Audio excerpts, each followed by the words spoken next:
Hello everyone, good morning and welcome to Learn University. हमारे जो current affair उसमें आपको क्या मिलता है? आपको डेली करंट अफेयर मिलता है, वीकली करंट अफेयर मिलता है जिसका हम रिवीजन करेंगे, ठीक है, संडे संडे। और मंथली करंट अफेयर मिलेगा और ईयरली करंट अफेयर मिलेगा। तो जो आज हम बात करने वाले हैं, जो पूरा जो सेशन होगा हमारा, वो इम्पोर्टेंस ऑफ द डे के बारे में होगा कि आज के डे की क्या इम्पोर्टेंस है। उसके बाद सेंट्रल रेलवे ने जो कोविड-19 जो पेंडेमिक चल रहा है इसके लिए कुछ स्पेशल ट्रेन स्टार्ट करी है। उस ट्रेन का नाम क्या है, कहाँ से कहाँ तक चली, तो उसके बारे में करेंगे, क्योंकि ये इस पेंडेमिक के बाद पहली रेलवे की कोई इनिशिएटिव है। तो इसके बारे में करंट अफेयर में क्वेश्चन बन सकते हैं। उसके बाद जो अवैध शिकार हो रहे हैं कुछ बर्ड्स के, वो कौन सी बर्ड्स हैं जो खतरे में हैं, उनकी प्रजाति खतरे में है और कहाँ पे हो रहे हैं? चोलिस्तान डिजर्ट में हो रहे हैं। चोलिस्तान डिजर्ट कहाँ पे है, तो इसके बारे में हम बात करेंगे क्योंकि ये जब न्यूज में चल रहा है ये टॉपिक, तो इस बर्ड के बारे में हम बात कर लेंगे, जिससे कि पता चलेगा कि हाँ, कौन सी ऐसी बर्ड है जो जिसकी प्रजाति खतरे में है और ये चोलिस्तान डिजर्ट हमारा है कहाँ पे। उसके बाद है कि इंडिया और किर्गिस्तान की जो स्पेशल फोर्सेस हैं वो मिलिट्री ड्रिल कर रही हैं। तो वो कौन सी मिलिट्री ड्रिल है और स्पेशल फोर्सेस क्या होती हैं, इनके बारे में हम जानकारी हासिल करेंगे। चलते हैं पहली न्यूज की तरफ। 19 अप्रैल है, वो वर्ल्ड लिवर डे के रूप में सेलिब्रेट किया जाता है। जो इस बार का थीम रखा गया है वो क्या रखा गया है? Keep your liver healthy and disease free. ठीक, जो थीम है keep your liver healthy and disease free. अब क्या है, कहा क्या जाता है कि जो इंडिया में जो है जो डेथ होती है वो 10th मोस्ट कॉमन कॉज है। अब क्या है कि लिवर का काम क्या होता है शरीर में, कि लिवर आपके लिए क्या क्यों फायदेमंद है? ठीक है, तो लिवर करता क्या है कि आपके कई सारे क्रूशियल फंक्शंस को कंट्रोल करता है, जैसे कि आपकी इम्यूनिटी को कंट्रोल, इम्यूनिटी बढ़ाता है, कम करता है। ठीक है, यानी कि इम्यूनिटी डिपेंड करती है आपके लिवर पे। ठीक है, डाइजेशन डिपेंड करता है, मेटाबॉलिज्म आपकी डिपेंड करती है, स्टोरेज ऑफ एब्जॉर्ब्ड, जो आपने खाना खाया है उसके जो न्यूट्रिएंट्स है उसमें से जो एब्जॉर्ब करे जाते हैं न्यूट्रिएंट्स, तो वो लिवर पे डिपेंड करता है। ठीक है, और एक्सर्शन भी उस पर डिपेंड करता है। इससे बचा कैसे जाए, उसके लिए क्या है कि आपको एक हेल्दी वेट मेंटेन करना है, अपने हाइट के अकॉर्डिंग अपना एक हेल्दी वेट मेंटेन करना है। अगर आपका वेट ज्यादा है या कुछ और है, तो उसमें क्या होगा? Non alcoholic fatty liver disease के चांसेस रहते हैं। यानी कि यही कहा जाता है कि हेल्दी वेट कैसे आप अचीव कर सकते हैं। आप जंक फूड और इन सब सारी चीजों से बचें। तो अगर आपका हेल्दी वेट होगा तो सबसे पहले non alcoholic fatty liver disease. Fatty liver disease बहुत ही खतरनाक डिजीज है। लोग एक एल्कोहलिक फैटी लिवर डिजीज होती है जो एल्कोहल कंजम्पशन की वजह से आती है। लेकिन अगर कोई कंज्यूम नहीं करता है फिर भी वो उसका जो वेट है ओवर वेट है, तो उसको नॉन एल्कोहलिक फैटी लिवर हो सकता है।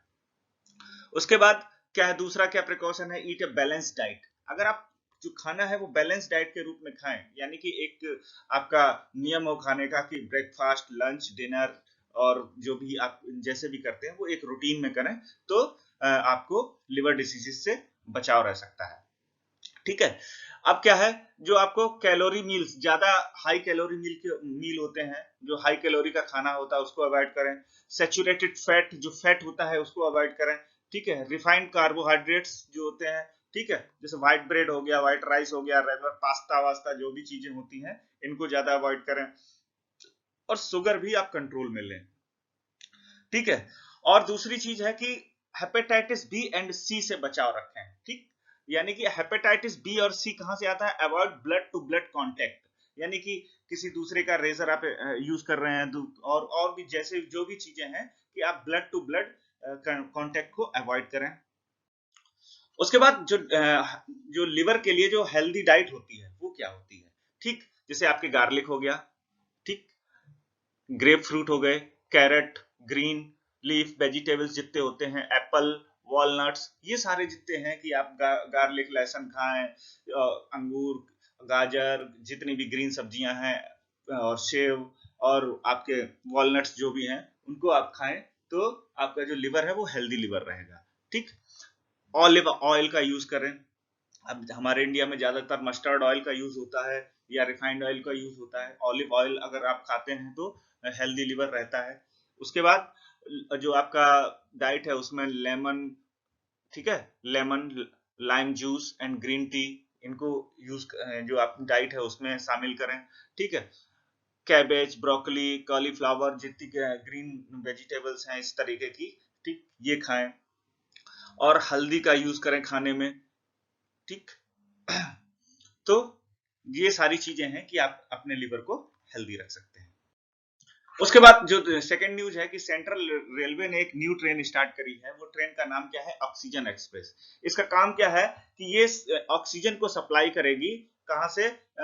विशाखापट्टनम यानी आंध्र प्रदेश से मुंबई के बीच में ये पहली ट्रेन स्टार्ट करी गई है। ये कोविड-19 जो पेशेंट है, जो इस टाइम ऑक्सीजन की, आप सब हम न्यूज़पेपर में देख रहे होंगे कि हर जगह, हर स्टेट में, मोस्टली हॉस्पिटल्स में ऑक्सीजन की शॉर्टेज आ गई है, क्योंकि कोविड पेशेंट का जो सबसे पहला जो प्रिकॉशन है वो उसको ऑक्सीजन, आर्टिफिशियल ऑक्सीजन दी जाती है, क्योंकि उसको सांस लेने में प्रॉब्लम आ जाती है। तो जो ऑक्सीजन है वो शॉर्टेज हो रही है उसकी हर हॉस्पिटल में, हर एक स्टेट में। तो जो विशाखापट्टनम का एक स्टील प्लांट है, वहां से कुछ ऑक्सीजन लाई जा रही है। जो इनिशिएटिव लिया है आपकी सेंट्रल रेलवे ने बोला है, महाराष्ट्र गवर्नमेंट ने बहुत बार बोला इंडियन गवर्नमेंट को कि ऑक्सीजन की शॉर्टेज हो रही है, तो इंडियन जो रेलवे है उसने एक इनिशिएटिव लिया है कि उसने एक ट्रेन स्टार्ट करी है ऑक्सीजन एक्सप्रेस, जिसपे कि ट्रक्स जो होंगे ऑक्सीजन के, लिक्विड ऑक्सीजन वहां से लाई जाएगी, वो जाएंगे वहां पे, वहां से विशाखापट्टनम से ऑक्सीजन लेके फिर से मुंबई लौटेंगे। तो ट्रेन का नाम क्या है? ऑक्सीजन एक्सप्रेस, ठीक। किसने स्टार्ट करी है? कि सेंट्रल रेलवे, इंडियन रेलवे की सेंट्रल रेलवे ने स्टार्ट करी है। इसकी पर्पज क्या है? इसको लिक्विड मेडिकल ऑक्सीजन की सप्लाई करना है कोविड-19 पेशेंट्स के लिए, ठीक। और कहां पे सप्लाई होगी? महाराष्ट्र में सप्लाई करेगी। अभी जो पहली ट्रेन स्टार्ट करी गई है, ट्रेन कहां से कहां तक स्टार्ट करी गई है? ये मुंबई महाराष्ट्र से वाइजैक, या कह सकते हैं वाइजैक को विशाखापट्टनम और जो आंध्र प्रदेश में है, इनके बीच में स्टार्ट करी गई। यानी कि मुंबई से जाके वाइजैक से ये ऑक्सीजन लेगा और फिर से रिटर्न मुंबई आएगा, यहाँ पे सप्लाई देगा। तो जो वाइजैक है, विशाखापट्टनम के बारे में हम थोड़ा सा जान लेते हैं कि विशाखापट्टनम जो फेमस है, सबसे ज्यादा फेमस है, वो किस लिए है? यहाँ पे कुरसुरा सबमरीन म्यूजियम है, जो कि रामाकृष्ण बीच पे है यहाँ के विशाखापट्टनम। विशाखापट्टनम मोस्टली बीच सिटी कहा जाता है, और यहाँ पे जो आपका मोस्टली इंडस्ट्रीज हैं और आपके पोर्ट हैं, ठीक। तो विशाखापट्टनम में जो एक मोस्ट इंपॉर्टेंट चीज है, कुरसुरा सबमरीन म्यूजियम। आपसे ये क्वेश्चन में पूछा जा सकता है कि सबमरीन म्यूजियम कहाँ पे है, विशाखापट्टनम में कौन सी सबमरीन म्यूजियम है? तो कुरसुरा सबमरीन म्यूजियम। नेक्स्ट है कि जो मैंने बात करी थी कि बर्ड्स का जो अवैध शिकार चल रहा है, उसके ऊपर एक बस्टर्ड है, उसका अवैध शिकार किया है कुछ पाकिस्तान के मेजर्स ने, जो रिटायर्ड मेजर थे वहां के, कुछ पाकिस्तान के थे। तो जब ये पिक्चर आई सामने, पेपर में न्यूज आई, तो कई सारे एक्टिविस्ट्स ने इसका अपोज किया। तो इसलिए ये न्यूज आज करंट में चल रही है कि जो हमारी ग्रेट इंडियन बस्टर्ड के नाम से जानी जाती है, जिसको हम कॉमनली नेम सोन चिरैया के नाम से जानते हैं, ये क्या कर, इसका जो शिकार हुआ है, अवैध शिकार। और ये अवैध शिकार चलो कई सारे पक्षियों का चलता है, लेकिन ये जो अवैध शिकार है इसलिए ज्यादा न्यूज में है कि ये जो सोन चिरैया है, ये विलुप्त होती प्रजाति है। यानी कि अगर आज की डेट में देखा जाए तो इसकी जो वर्ल्ड में टोटल बर्ड है, उसकी 100 बर्ड है अराउंड राजस्थान में, जिसकी 95% है जो टोटल बर्ड की जो पॉपुलेशन है इसकी। तो ये कंसर्न उठाया क्यों गया? मेनली ये कंसर्न उठाया इसलिए गया है एक्टिविस्ट की तरफ से, कि ये प्रॉब्लम है कि जो ये बर्ड है, जो ये विलुप्त होती जा रही हैं, और इनकी जो संख्या है लगभग 100 की संख्या में ये बची हैं। और कहाँ पे? राजस्थान में। ये राजस्थान की स्टेट बर्ड का भी दर्जा रखती है, ठीक है। The great Indian bustard the state bird of Rajasthan भी है। उसके बाद ये सबसे ज्यादा खतरे में है प्रजाति, इसलिए प्रॉब्लम है क्योंकि जो यहाँ पे संख्या बहुत सारी हुआ करती थी, अब राजस्थान में ये लगभग 100 बची है। अब 100 बर्ड जो बची है, उनका भी अवैध शिकार ये पाकिस्तान में चल रहा है। तो ये जो अवैध शिकार पाकिस्तान में कैसे हुआ इनका, ठीक, तो इसके बारे में हम बात करेंगे। तो जो सबसे पहले हम जान लेते हैं कि जो इनकी संख्या है लगभग 140-50 है पूरे वर्ल्ड में, जो अब ये सोन चिरैया बची हुई है। इसके पूरे वर्ल्ड में जो संख्या जो गिनी गई है वो है 150 के लगभग है, और 150 में 100 जो है हमारे राजस्थान के डेजर्ट एरिया में है। तो जो कि ये वर्ल्ड की पॉपुलेशन का कितना होता है? 95% होता है ये वर्ल्ड की पॉपुलेशन का। तो ये क्या है कि स्टेट बर्ड ऑफ राजस्थान भी है। और जो ये कहाँ पे जो इनका जो शिकार हुआ है, वो हुआ है चोलिस्तान डेजर्ट में। अब चोलिस्तान डेजर्ट के बारे में हम अभी थोड़ी देर में बात करेंगे, लेकिन है क्या चोलिस्तान डेजर्ट? कि इंडिया और पाकिस्तान बॉर्डर है, ठीक।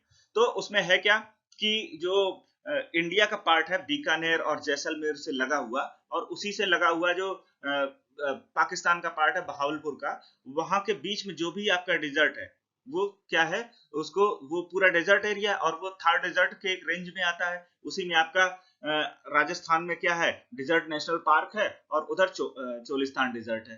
तो इन जो डिजर्ट में ये है क्या बाउंड्री से बटा हुआ है।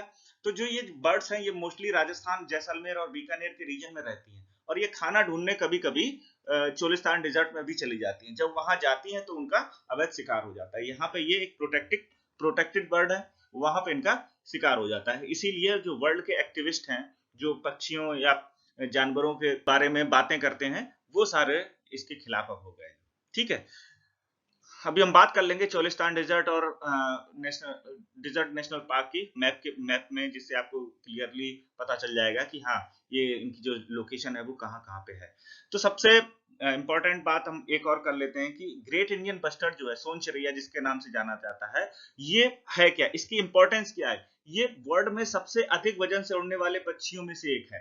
ठीक है, जैसे ऑस्ट्रिच है ना, ऑस्ट्रेलिया में जो पाया जाता है, ठीक। तो उसी की तरीके से ये वर्ल्ड में सबसे ज्यादा वजन के जो पक्षी हैं, जो उड़ने वाले पक्षी हैं, उसकी श्रेणी में आता है। ठीक है, और ये मुख्यतः भारतीय उपमहाद्वीप में पाया जाता है। और भारतीय उपमहाद्वीप में कहा, अभी पहले तो बहुत सारे रीजन में पाया जाता था, अभी ये राजस्थान तक लिमिट हो चुका है, और इनकी संख्या लगभग इंडिया में 100 है, जो कि राजस्थान में ही है।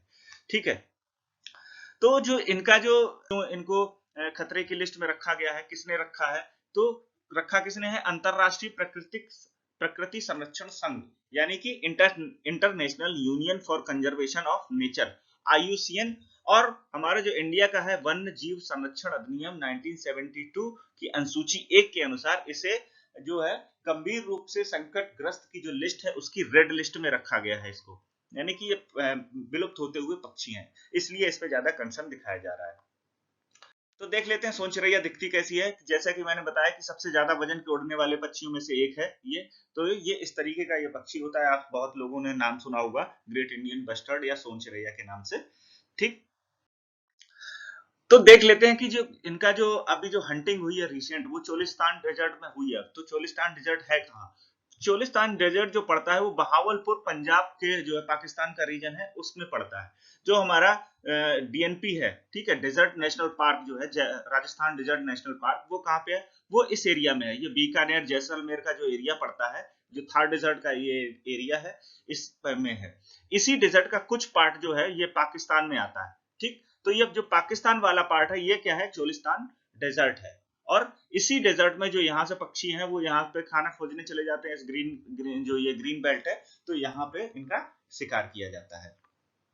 तो आपसे अगर पूछा जाए कि करंट में टॉपिक चल रहा है चोलिस्तान डिजर्ट कहाँ पे है, तो जो पाकिस्तान का बहावलपुर प्रांत पड़ता है, पंजाब का प्रांत का जो बहावलपुर जगह है, वहां पे ये चोलिस्तान डिजर्ट है। और वो इंडिया में उसका जो पार्ट है वो क्या है, राजस्थान डेजर्ट नेशनल पार्क के नाम से उसको जाना जाता है। ठीक है, और कौन सी बर्ड का शिकार हुआ है, इंडियन ग्रेट बस्टर्ड, यानी कि सोन चिरैया, जो कि वर्ल्ड की सबसे ज्यादा वेट की उड़ने वाली पक्षियों में से एक है।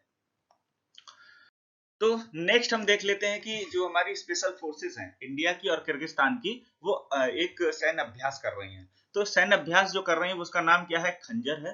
ये जो अभ्यास है जो 8th एडिशन है, अभी इस बार जो 2021 में हो रहा है, ये सबसे पहले स्टार्ट हुआ कब था, 2011 में। ठीक, तो जो ये अभ्यास चल रहा है वो कहाँ चल रहा है, वो चल रहा है बिश्केक में चल रहा है, जो कि किर्गिस्तान में है। कैपिटल है किर्गिस्तान की बिश्केक, वहां पे चल रहा है। ठीक है, तो ये जो अभ्यास है वो स्पेशल फोर्सेस ऑफ इंडिया और किर्गिस्तान के बीच में होता है, किर्गिस्तान की जो आर्मी है उसके बीच में होता है। ठीक, अब स्पेशल फोर्सेस इंडिया की क्या क्या है, इनकी क्या खासियत है, इसके बारे में भी थोड़ी देर में हम बात करेंगे डिटेल में। तो इसको जरूर देख लें, क्योंकि ये कई बार आप अवेयर नहीं होते कि कौन कौन सी स्पेशल फोर्सेस हैं, उनके क्या क्या काम है, किस फोर्स का क्या काम है। तो इंडिया की मैं मोस्टली सारी जितनी मेन स्पेशल फोर्सेस हैं वो सारी की सारी मैं यहाँ पे लेके आया हूँ, तो आप इनको जरूर देख लेंगे। ठीक है, तो जो एक्सरसाइज चल रही है उसका नाम क्या है, खंजर। ठीक, स्टार्ट कब हुई, 2011 में। पहले देख लेते हैं किर्गिस्तान के बारे में, किर्गिस्तान है कहाँ पे, क्या है, और इंडिया से क्या इंपॉर्टेंस रखता है। ठीक, तो किर्गिस्तान जो है उसकी जो कैपिटल है वो बिश्केक में है, जो उसकी कैपिटल है वो बिश्केक है। उसके बाद प्रेसिडेंट इसके हैं सैडिर जैपरोव, इसके प्रेसिडेंट का नाम है। और करेंसी किर्गिस्तानी सोम के नाम से इसको जाना जाता है, जो करेंसी यहाँ पे किर्गिस्तानी सोम। और जो इसकी ऑफिशियल लैंग्वेज है किर्गिज है, और क्योंकि ये रसिया का एक पार्ट रहा है तो ये इसकी जो ऑफिशियल लैंग्वेज है रसियन भी है, यानी कि यहाँ पे किर्गिज और रसियन बोली जाती है। और जो किर्गिस्तान है, जैसे हम देखेंगे कहाँ पे है कि हमारा जो इंडिया का रीजन पड़ता है वो कहाँ से पड़ता है, इंडिया इधर से आएगा, ठीक, और ये चाइना है, ये तजाकिस्तान, ठीक है, और ये जो एरिया है कजाकिस्तान, तजाकिस्तान, चाइना और रसिया के बीच में जो पड़ता है इट इज किर्गिस्तान, ठीक है। अफगानिस्तान से ऊपर का जो एरिया है, अफगानिस्तान से ऊपर का एरिया है, तो ये है तजाकिस्तान। सबसे पहले अफगानिस्तान से निकलेंगे तजाकिस्तान आएगा, तजाकिस्तान के बाद किर्गिस्तान। और इसकी जो बाउंड्रीज जो टच करती है उसको किस किस को टच करती है, चाइना को टच करती है, तजाकिस्तान को टच करती है, कजाकिस्तान को टच करती है, ठीक है। नेक्स्ट हम चेक करेंगे कि जो हमारी स्पेशल फोर्सेस हैं उनके क्या क्या नाम हैं और किस फोर्सेस की क्या इंपॉर्टेंस है। तो इस पर जो स्पेशल फोर्सेस ऑफ इंडिया हैं उसमें सबसे पहले और जो घातक सबसे पहले आपने देखा होगा सुना होगा पैरा कमांडोज, ठीक है। स्पेशल फोर्स है जो इंडियन आर्मी से आती है, पैरा कमांडोज, और ये स्टार्ट हुई थी जून 1966 में, ठीक है। और जो पैरा कमांडो को बोला गया है कि वर्ल्ड में जो एक अपना महत्व रखती इंडिया के पैरा कमांडो भी, ठीक है। ये वर्ल्ड के one of the most highly trend जो इसके ऑफिसर्स होते हैं, जो इसके कमांडोज होते हैं वो होते हैं, ठीक है। वर्ल्ड के one of the most highly trend, ये किसी भी स्थिति में सरवाइव कर सकते हैं, कैसे भी सरवाइव कर सकते हैं। एक बहुत ही लंबी और बहुत ही खतरनाक ट्रेनिंग से इनको निकाला जाता है। और इसका जो रिजेक्शन रेट है, जितने कमांडो इसमें पार्ट लेते हैं सेलेक्ट होने के लिए पैरा कमांडो का, उसका 80 से 90% का इसका रिजेक्शन रेशियो है। यानी कि जो वहां पे पार्टिसिपेट करते हैं उनको उनमें से 80% के अराउंड बाहर निकल जाते हैं, 80 से 90%। दूसरी है मार्कोस के नाम से जाना जाता है, जो मरीन कमांडोज के नाम से भी जानी जाती है। ये इंडियन नेवी के अंतर्गत आती है और इसको स्टार्ट किया गया था 1987 में, ठीक है। इसको सबसे ज्यादा घातक फोर्स के नाम से जाना जाता है कि ये किसी भी सिचुएशन में सरवाइव कर सकती है, कैसे भी सरवाइव कर सकती है मार्कोस जो है, ठीक है। तो इसलिए ये भी इंपॉर्टेंट है इंडिया के लिए। थर्ड है जो Garud commando force. Garud commando force है जो इंडियन एयरफोर्स के अंतर्गत आता है। इसकी जो शुरुआत हुई फरवरी 6 2004 से इसकी शुरुआत हुई। और ये जितने भी आपके स्पेशल ड्रिल्स होती हैं या आपके स्पेशल ऑपरेशंस होते हैं एयरफोर्स के थ्रू, उनमें पार्टिसिपेट करते हैं। और ये हाईली ट्रेंड ऑफिसर कमांडोज होते हैं जो कि पैराग्लाइडिंग या कुछ भी पैराशूट से जो कूदते हैं वो सब ये काम ये करते हैं। उसके बाद जो नेक्स्ट हमारे स्पेशल फोर्सेस हैं, वो उसकी जो कैटेगरी है वो है रिसर्च एंड एनालिसिस विंग्स के अंडर में कुछ स्पेशल फोर्सेस आते हैं। तो उसमें सबसे पहला है स्पेशल ग्रुप, जो रॉ के अंडर में आता है, रिसर्च एंड एनालिसिस विंग, ठीक है, रॉ के अंडर में आता है, ठीक है। ये है क्या स्पेशल ग्रुप, ये एक कॉन्फिडेंशियल जो है, ये गुप्त तरीके से काम करता है। और कई बार ऐसा होता है कि जैसे आप सूचनाएं लाने के लिए कहीं पे भी कोई भी सूचना लानी है, किसी कंट्री में ऑपरेशन कर रहा है, जैसे कि मान लीजिए कोई टेररिस्ट अटैक इंडिया पे होने वाला है, तो पाकिस्तान में रह के उसके बारे में पता करना कि यहाँ से कोई गतिविधि होने तो वाली नहीं है, तो ये स्पेशल ग्रुप जो है वो ये काम करते हैं। और ये छुपे हुए जो ग्रुप होते हैं ये होते हैं, कई बार ये हो सकता है कि इंडिया माने भी ना कि अगर उसका कोई कमांडो है कि ये हमारे नेशन का है। तो इस तरीके की ये ऑपरेशन करते हैं। और ये किसके अंडर में आते हैं, रॉ के अंडर में आते हैं। रॉ मतलब रिसर्च एंड एनालिसिस विंग, ठीक। जो दूसरा है स्पेशल फ्रंटियर फोर्स, ये भी स्पेशल ग्रुप की तरह ही काम करता है, लेकिन ये काम स्पेशली करता है चाइना बॉर्डर पर, ठीक है। जो इसका फॉर्मेशन हुआ वो 1962 में हुआ 4 नवंबर को। और ये किसके अंडर में आता है, research and analysis wing, raw के अंडर में आता है। और इंडिया एक्सटर्नल इंटेलिजेंस एजेंसी इसके अंडर में आता है, ठीक है। ये भी वही काम करता है कि कॉन्फिडेंशियल है, कॉन्फिडेंशियल ऑपरेशन करता है। आपके जितना भी चाइना से लगा हुआ बॉर्डर है, इसीलिए इसको स्पेशल फ्रंटियर फोर्स बोला गया। और ये रॉ और जो देखता है, ये जो चाइना के जो भी ऑपरेशंस होते हैं उनके क्या क्या करने वाले हैं उसके बारे में ये खबर रखता है गुप्त रूप से। नेक्स्ट है कुछ इंटरनल सिक्योरिटी एजेंसीज हैं, जो इंटरनल सिक्योरिटी एजेंसी जो इंडिया के अंडर में काम करेंगी। अभी तो हमने देखा कि जो पैरा कमांडो हैं और आपका मार्कोस है, गरुड़ कमांडो हैं, ये तो कहीं पे भी डिप्लॉय हो सकते हैं, जहां पे भी सबसे ज्यादा टेररिज्म अटैक है या कुछ और है, तो उस तरीके से ये काम करते हैं। फिर उसके बाद आपने रॉ के देखे special group, special frontier group. उसके बाद आप देख रहे हैं कि internal security group. Internal security group में जो एजेंसीज हैं ये काम क्या करती हैं, जैसे आपने सुना होगा national security guard, NSG commandos, या इनको ब्लैक कैट्स कमांडोज के नाम से भी जानते हैं आप। ठीक है, इसकी शुरुआत हुई 1986 में। ठीक, तो जो ये नेशनल सिक्योरिटी गार्ड है, एनएसजी कमांडोज जो हैं, या उनको ब्लैक कैट कमांडोज भी बोला जाता है, इनका काम क्या है, काउंटर टेररिज्म का में ये पार्टिसिपेट करते हैं। यानी कि अगर कोई टेररिस्ट अटैक हो रहा है या कुछ और ऐसी चीजें हो रही हैं तो उसको काउंटर करने के लिए इस फोर्स को बनाया गया है। और ये होम मिनिस्ट्री ऑफ इंडिया के अंडर में आता है। किसके अंडर में आता है? Home ministry of India. ये जितनी इंटरनल सिक्योरिटी एजेंसी हैं ये सारी होम मिनिस्ट्री ऑफ इंडिया के अंडर में आती है। जो नेशनल सिक्योरिटी गार्ड्स हैं, एनएसजी कमांडोज होते हैं, उनको दो पार्ट्स में डिवाइड किया गया है। एक तो एसएजी स्पेशल एक्शन ग्रुप और दूसरा एसआरजी स्पेशल रेंजर्स ग्रुप। जो एसएजी है वो पार्ट किसमें पार्टिसिपेट करता है? जो एसएजी के जो रिक्रूट होते हैं वो कहां से होते हैं? वो मेनली इंडियन आर्मी के से रिक्रूट होते हैं। यानी कि जो इंडियन आर्मी के जो पर्सन्स होते हैं उनसे उनमें से निकाल के कुछ अच्छे कमांडोज जो होते हैं उनको निकाल के एसएजी में लाया जाता है। और ये काम क्या करते हैं? काउंटर टेररिज्म का जो काम करते हैं वो ये करता है एसएजी। ठीक है, दूसरा है एसआरजी स्पेशल रेंजर्स ग्रुप। ठीक, स्पेशल रेंजर्स ग्रुप का काम क्या होता है? VIP security. जैसे आपने देखा होगा जो हमारे पॉलिटिशियन है या अदर वीआईपीज होते हैं उनकी सिक्योरिटी का काम कौन करता है? एसआरजी काम करता है, स्पेशल रेंजर्स ग्रुप। और जो इसके जो कमांडो होते हैं वो कहां से आते हैं? जो हमारी जितनी भी सेंट्रल आर्म फोर्सेस हैं, ठीक है, इस पे और आपके पैरामिलिट्री है, CISF, CRPF, border security force, इनसे जो कमांडोज सेलेक्ट किए जाते हैं वो किस में जाते हैं? स्पेशल रेंजर्स ग्रुप में जाते हैं और ये वीआईपी सिक्योरिटी का काम करते हैं। और जो एसएजी जो काउंटर टेररिज्म का काम करते हैं वो कौन करते हैं? वो कहां से आते हैं? इंडियन आर्मी से आते हैं। तो यहाँ पे शायद आपको क्लियर हो गया होगा नेशनल सिक्योरिटी गार्ड के बारे में। बहुत लोगों को ये पता नहीं होगा।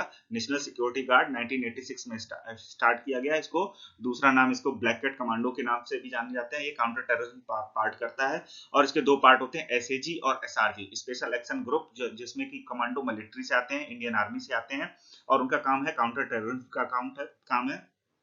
और स्पेशल रेंजर्स ग्रुप तो इनका काम क्या है? इनका वीआईपी सिक्योरिटी का काम है और ये सारे सेंट्रल आर्म फोर्सेस से आते हैं। उसके बाद है special protection group, SPG. SPG commando के बारे में भी सुना होगा। ये एसपीजी कमांडो का काम क्या होता है और ये कब बनाया गया? ये जब इंदिरा गांधी का असैसिनेशन हुआ उसके बाद 1985 में स्पेशल प्रोटेक्शन ग्रुप का गठन हुआ। स्पेशल प्रोटेक्शन ग्रुप का काम क्या है कि जो हमारे फॉर्मर प्राइम मिनिस्टर्स हैं और जो प्रेजेंट प्राइम मिनिस्टर हैं उनकी सिक्योरिटी और उनके साथ साथ उनकी फैमिली की सिक्योरिटी का काम ये करती है। ठीक है, स्पेशल प्रोटेक्शन ग्रुप का काम क्या है कि जो फॉर्मर प्राइम मिनिस्टर्स और प्रेजेंट प्राइम मिनिस्टर्स उनकी फैमिली की सिक्योरिटी करना इसका काम है। और ये मिनिमम 5 साल के लिए सिक्योरिटी प्रोवाइड कराई जाती है किसी भी प्राइम मिनिस्टर या फॉर्मर प्राइम मिनिस्टर या उसकी फैमिली के पर्सन को। तो यहाँ पे क्लियर हो गया कि नेशनल सिक्योरिटी गार्ड का काम क्या है कि दो चीजें आपने देखी होंगी यहाँ पे। नेशनल सिक्योरिटी गार्ड का काम क्या है? इसको काउंटर टेररिज्म और वीआईपी सिक्योरिटी। काउंटर टेररिज्म का काम कौन करता है? Special action group. और वीआईपी सिक्योरिटी कौन प्रोवाइड कराता है? Special rangers group. या अगर पूछा जाए वीआईपी सिक्योरिटी कौन प्रोवाइड कराता है तो स्पेशल रेंजर्स। और जो पीएम को सिक्योरिटी प्रोवाइड कराता है वो कौन है? Special protection group. यानी कि ये दोनों ही सिक्योरिटी प्रोवाइड करा रहे हैं, लेकिन जो अदर वीआईपी पीएम के अलावा जो वीआईपी होंगे उनको एसआरजी सिक्योरिटी प्रोवाइड कराएगा। और जो प्राइम मिनिस्टर ऑफ इंडिया को जो सिक्योरिटी और फॉर्मर प्राइम मिनिस्टर और उनकी फैमिलीज को जो सिक्योरिटी प्रोवाइड कराएगा वो कौन होगा? Special protection group. Thank you. आज के सेशन में इतना ही। वीडियो अच्छा लगा है तो लाइक करिए, चैनल को सब्सक्राइब करिए। Thank you very much.